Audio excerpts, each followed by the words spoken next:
Welcome back, everyone. Alright, pull up a chair. This time we are headed into the mountains of the northeast of Taipei, into a district called Pingxi, and into a corner of Taiwan that has quietly survived coal mines, colonization, typhoons, and 30,000 paper lanterns a month. First stop, Shifen Waterfall. You don't just park and stroll up to a lookout.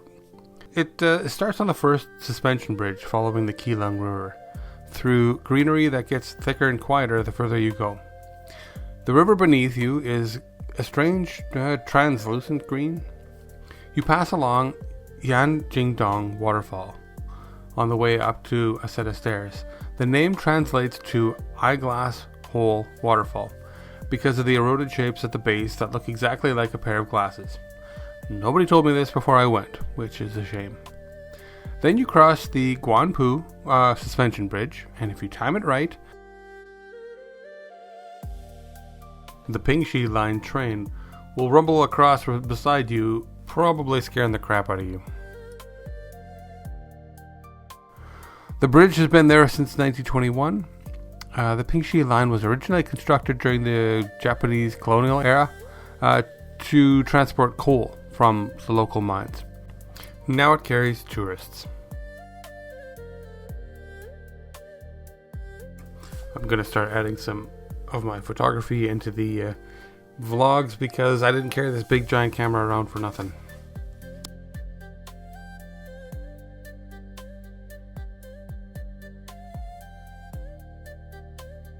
After the bridge, the trail descends and the atmosphere shifts. There's some lush greenery, walk along the path, and then you come across some statues, some bronze statues of horses. And there's no explanation given. This is Taiwan.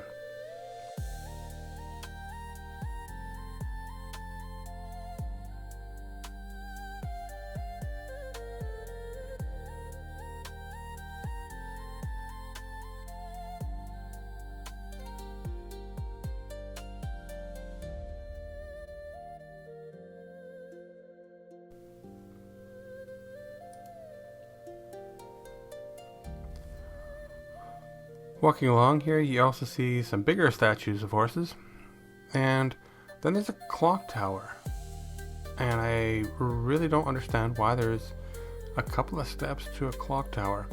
Maybe it was a shipping port before, maybe there was a train that came here. I couldn't tell you.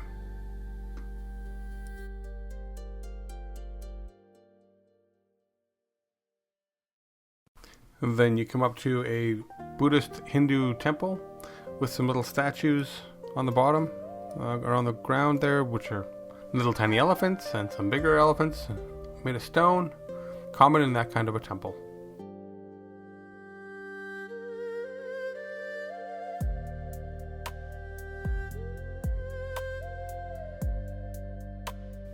Then we arrive at some markets where you can grab yourself a little bite to eat, get some local snacks before you head on to the waterfall there. Get some refreshments, some expensive fruit.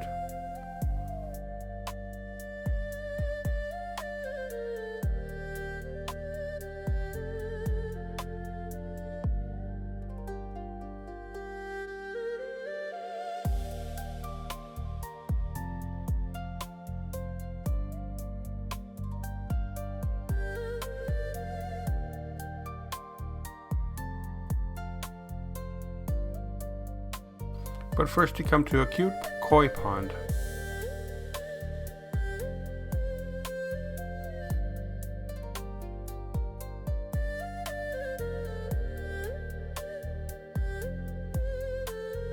Then you hear it before you see it. The Shifen Waterfall drops 20 meters over the Keelung River into a wide horseshoe shape that enjoys its nickname, the Little Niagara of Taiwan. Now, from seeing the real Niagara, I think putting more emphasis on little would be appropriate.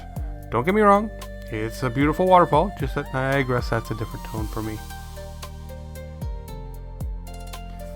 One thing worth knowing before you go is that after a heavy rain or a typhoon, the trails along the river and the rail line can close due to landslides.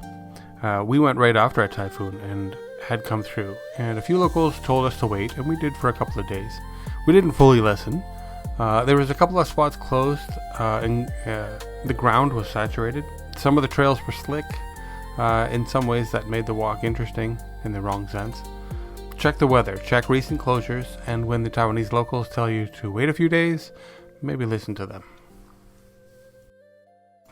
Now back from the waterfall into the town. Not that far of a walk, but it is uphill, and can be quite humid and hot, so take a ride if you can. Let's talk about the town itself, because the town and the waterfall are not the same experience, and most people blur them together. So, Shifen. The name comes from 10 original families who settled here during the Qing dynasty.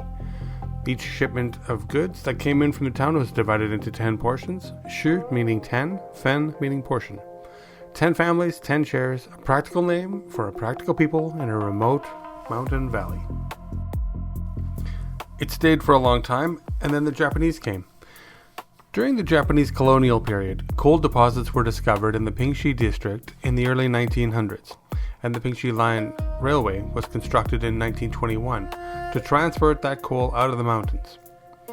Jiufen became the largest station on the line and the most populated town in the district. The Shinpi coal mine alone employed almost 500 workers at its peak in the 1970s, supporting a large population, large enough that the Shifen Elementary School had about 1,200 students. So this quiet little mountain town with its paper lanterns floating over the tracks was once kind of a serious industrial operation.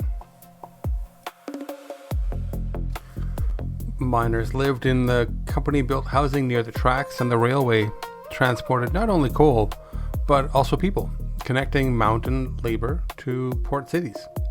When the shift ended, these were working people coming home covered in coal dust, probably not thinking much about wishes or lanterns. It was a different town. The coal industry declined through the 80s and 90s as global prices collapsed. In 2000, the last mine in the area was shut down, and Taiwan's state mining company closed, effectively ending all coal mining in Taiwan. And Shifen had to go and figure out what came next. What it had was this: a railway cutting through the middle of the old street, a beautiful waterfall 20 minutes down the trail, and one of the oldest, most genuinely meaningful traditions in northern Taiwan: the sky lanterns. Our driver for the day was quite adamant on how much time we could spend in each place, and he was a pretty fast walker, and he was really good at getting us from location to location and saying, okay, you've got 2 hours, or you've got 20 minutes, or whatever it is, walk down here, do this. So he walked us past all of the stuff that would normally get other tourists stuck, and then we got to a safe place where he said, okay, continue on here to the end and then come back, and gave us a set amount of time. Good guy, but he's set on his job, but he absolutely knew his timing.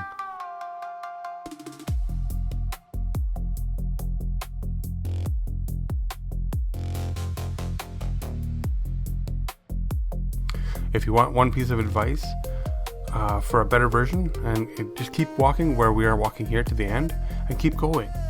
The crowd's thin, the stall densities kind of drop off, and you find quieter tea houses and local shops that are not set up for photo opportunities.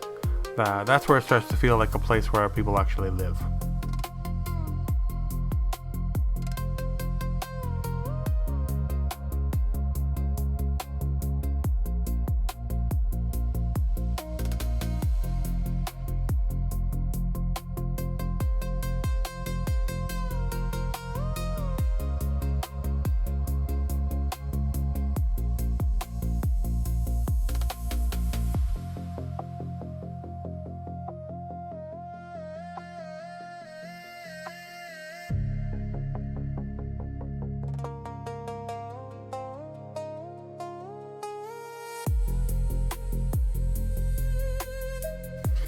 You can see here off to the side that there are some people setting off some fireworks, or some firecrackers anyway. So, and it's on the Jingan Bridge, which is a suspension bridge. It connects the Jiufen town and the Nanshan villages. Nanshan kind of means North Mountain. The villages there. It was built in 1947. And it sways a little more than you'd expect if you go onto it. So standing at the midpoint, you can look back at the old street and the mountains are behind it. So for the fireworks, I'm not sure. Some of these do look like they were tourists just setting them off. However, it is really common for locals to do it. So in the Taiwanese folk religion, which is kind of a layered living blend of Taoism, Buddhism, and kind of older indigenous spiritual practice, firecrackers serve a specific function. The loud bangs are believed to scare away evil spirits, clear negative energy from a space, and signal to the gods and the ancestors that people are present and ready to receive blessings. It's not really a celebration in the way that you think of fireworks in the West. It's closer to a spiritual announcement. Here we are asking.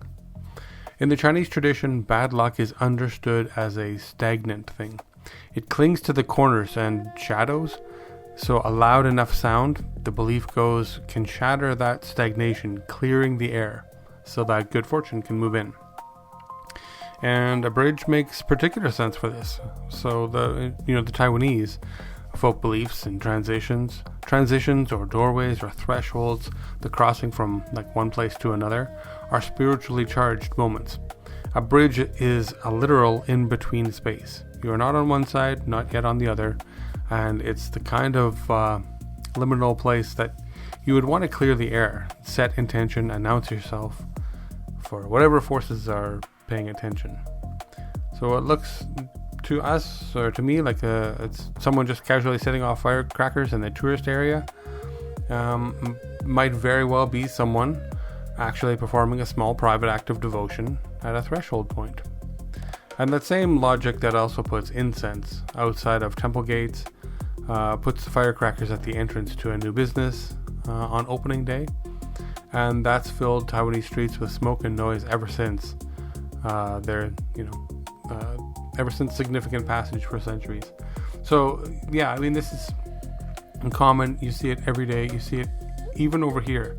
I know when I had neighbors moving in just a couple of months ago, and I heard firecrackers going off, both for celebrating or somebody buying a new house over here, new businesses. It happens here as well, but very common. It will happen on a common occurrence throughout Taiwan. The Shifen Old Street is one of the more unusual experiences that you'll have in Taiwan because it's an active railway line directly in the middle of a market, not beside it, through it. When the train comes, everybody steps off the tracks, presses toward the shop fronts, watches the train pass, and then goes back to buying their taro ice cream or frozen peanut on ice with cilantro, which was a unique flavor combination for us.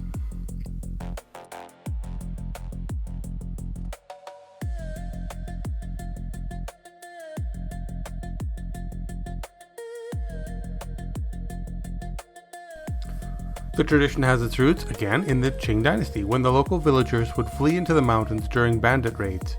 Once the bandits had left, the remaining villagers sent sky lanterns into the air to let the fleeing villagers know that it was safe to come down. Peace signaled by fire and paper rising into the sky. That's where it started.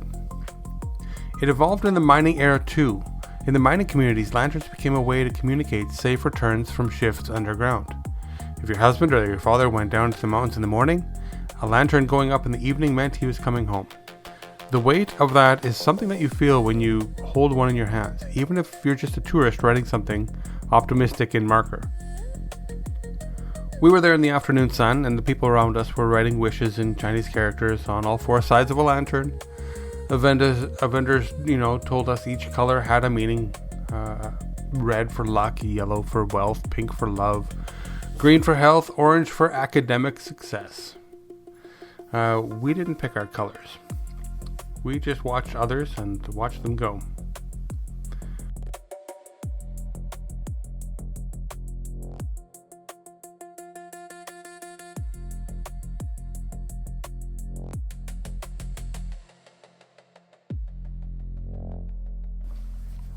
And I want to give you the other side of the paper lanterns, because I think it matters. About 30,000 of these lanterns are released every month from Shifen alone. They come back down. Most of them land in the surrounding forests. Some of them catch on power lines. Some cause fires. It's kind of documented. It's an ongoing environmental problem, and the local government and the lantern vendors are aware of it. Some vendors have started offering biodegradable lanterns with fire retardant coatings, things like that. Some environmental groups want the lantern releases restricted to only big annual festivals rather than it happening every single day of the year. And I'm not telling you not to do it.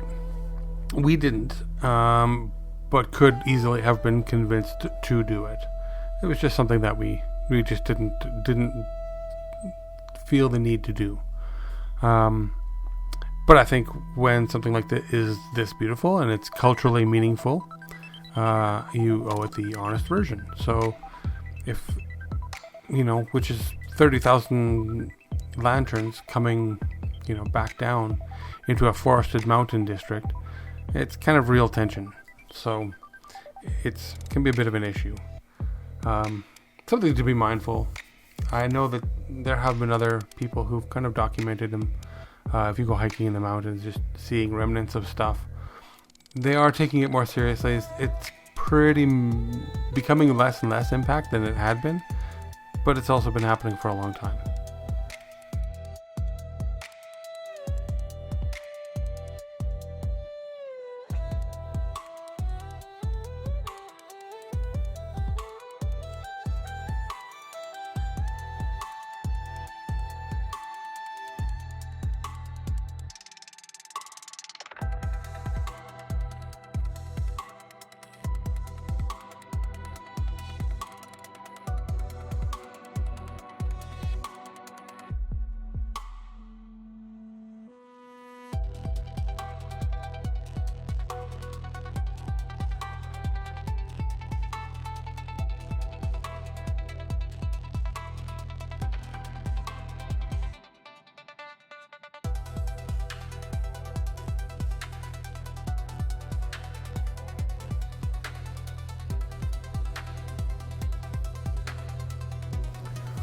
One detour I want to flag before we leave the Pingxi Valley entirely, because it's within reach and most people skip it.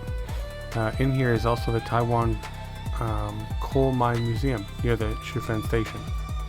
It's the only former mine in Taiwan that still holds mining rights, and the only one with operating electric locomotives that you can actually ride. And if industrial history or locomotives, things like that, are of interest to you, even a little, then it's worth the hour. And if you're up for a short bus ride, just down the coast from the Jingguashi is the Yin-Yang Sea. Yin-Yang, so it's a shallow bay where the water runs blue and golden yellow at the same time. Local belief has it that the coloration was caused by chemical runoff from the mines. But even after all the mines have closed, the unusual color remains. Scientists have confirmed that it's not chemical runoff, but it's just natural mineral leaching in from the surrounding rocks. And so it kind of looks like it's a yin-yang symbol drawn in the ocean. It's one of the things that you just see and stand there for a while, and nice view.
In my younger years, when I lived in Taiwan, I did drive on many of these roads with my scooter, zooming around, just trying to get myself lost. My goal was often getting lost and then trying to find my way back home. And I had, no maps. This was before Google Maps, etc. So it was really just an adventure. And oftentimes I was just driving around by myself.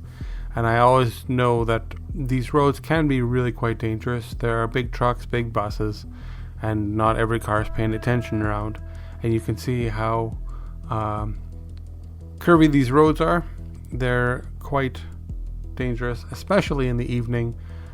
So if you're going to do it, I would say hire a guide, hire someone who knows how to drive these roads, who's done it many years, and leave the scooter ring to small little tourist locations or around town.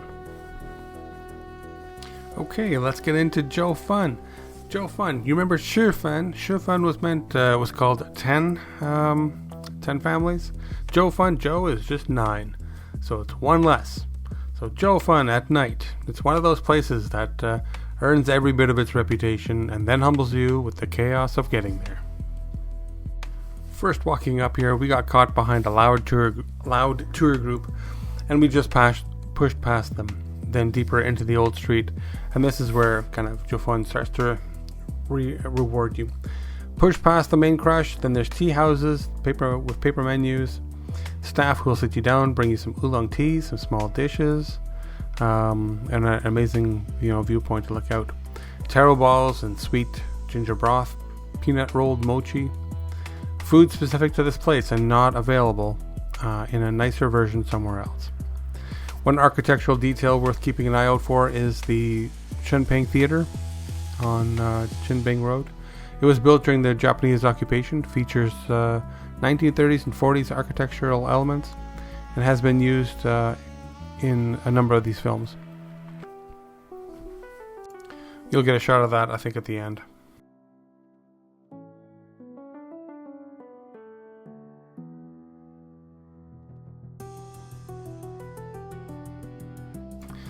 Another little throwback to our driver. Our driver squeezed into a parking spot with inches to spare, and from there it was on foot, climbing the narrow winding lanes and have barely changed since there was a gold rush, since this was a gold rush town in the 1890s. So let's go back to the beginning, because Jiufen has one of the more layered histories of any small town in this part of Asia. During the Qing Dynasty, the isolated village houses 9 families. Every time shipments came, same thing, 9 portions. It all came from that. That changed in the 1890s when they discovered gold flakes while constructing the new Taipei-Keelung Railway. And in 1893, rich deposit was found in the hills that produced several kilograms of gold a day. A gold rush followed. Then Japan colonized it. And then under the Japanese administration, with the Fujita Company, as the first Japanese firm to mine quartz here as well. And the Japanese built the infrastructure, the narrow lanes, the inns, the dense vertical architecture stacked into the hillside. And many of those buildings are still standing. At its peak, Jiufen was known as the Little Shanghai of Taiwan. Wealthy, fast, dense, and loud. Then World War II ended, Japan surrendered, and the nationalists arrived from mainland China. And here's where history gets heavy. So during World War II, a prisoner of war camp named Kinkaseki was established in the nearby town of Jingguashi, holding Allied soldiers captured in Singapore, including many British, who were forced to work in the gold and the copper mines. Of the 430 Allied POW deaths across all 14 Japanese POW camps on Taiwan, the majority occurred at Kinkaseki. One survivor described it as daily beatings, starvation, forced labor in conditions considered too dangerous for Japanese workers, and preventable diseases going untreated. Conditions were compared to the Death Railroad in Thailand and Burma. A memorial park was finally opened at the site in 1997, and it is one bus stop past the Gold Ecological Park if you want to see it. After Japan's surrender, Taiwan was handed to the KMT, the nationalist government from mainland China. And then on February 28th, 1947, everything broke open. The February 28th incident, the 228 massacre, was an anti-government uprising violently suppressed by the KMT. Between 18,000 and 28,000 civilians were killed. It was the beginning of the 38 years of martial law, one of the longest continuous periods of martial law in recorded history. During that time, discussion of the 228 incident was completely forbidden. Families who lost people could not speak about it. History was written or erased. In 1989, there's a filmmaker who chose Jiufen as the setting for A City of Sadness, and the first film to openly address the 228 incident, a subject that has been too taboo under the KMT rule. The film won the Golden Lion at Venice, in Italy. Martial law had only been lifted 2 years earlier, which tells you how recently this history was forbidden from being told.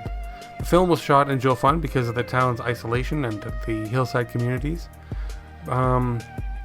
Built before modern zoning codes gave it a visual authenticity that matched the period. The mountains of Jiufen literally appeared in the film as the place where resistance fighters eventually hid and are found. The film brought tourists back to a town that had been largely forgotten since the mine closed in 1971. Then in 2001 came Spirited Away. Spirited Away is another movie. It was an animated film, actually, in 2001, and it was a girl named Chihiro trapped in a magical spirit world, and often cited as inspiration as the film's architecture.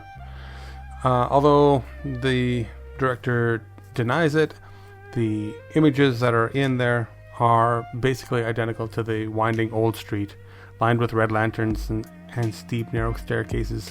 They strongly resembles the bustling, lantern-lit food street and the bustling buildings in the film's spirit realm. So there's also a tea house in there, which is often cited as one of the same looking places that's also in this town. And just like this image here, you gotta watch where you're going. There's lots of little alleyways that go down to different places. You could spend quite a bit of time here just walking around and exploring. Everything is either uphill or downhill, so you gotta watch, especially when it's raining out or if it's a little bit slippery, depending on what exactly you're walking on. Yeah, keep that in mind.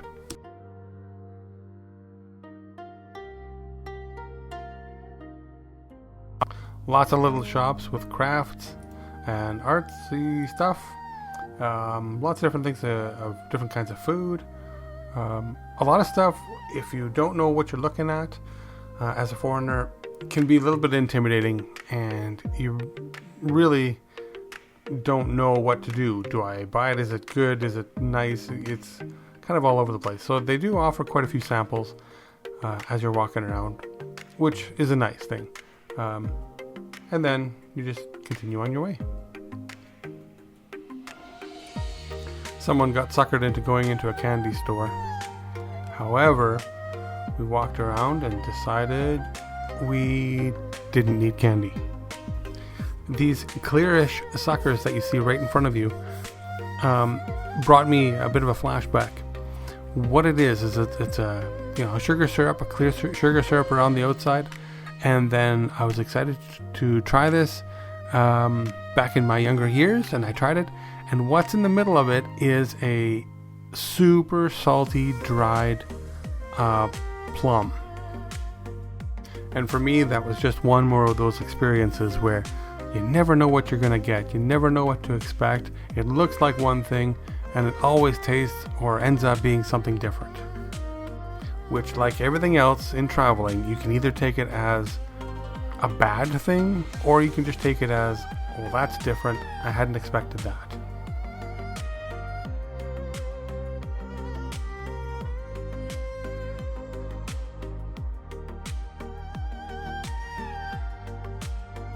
And at this point, we had been through all three places. Like, we had been through Yeliu earlier in the day, And then we had gone through the waterfall. Then we went through the town site of Shifen. And then we came to here in the evening. So for us, this was a long day with a lot of walking. So we're going a little slower than we had expected. We were walking a little slower than we were planning on. And seeing the town itself here, I mean, we didn't know where it ended. So we're just walking and trying to find the end. And getting distracted by a store that is everything cats.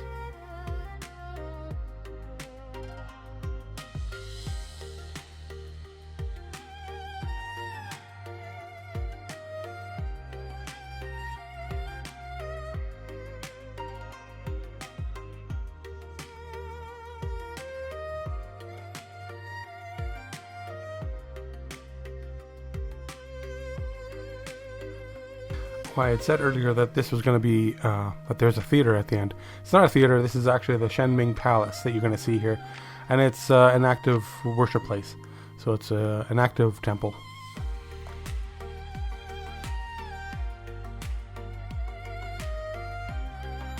Northern Taiwan in general. From the geology to the cultural aspects, there's always something to find. And it's fascinating. That's it for this one. Everyone else, have a great day, and we'll see you in the next one. Thanks.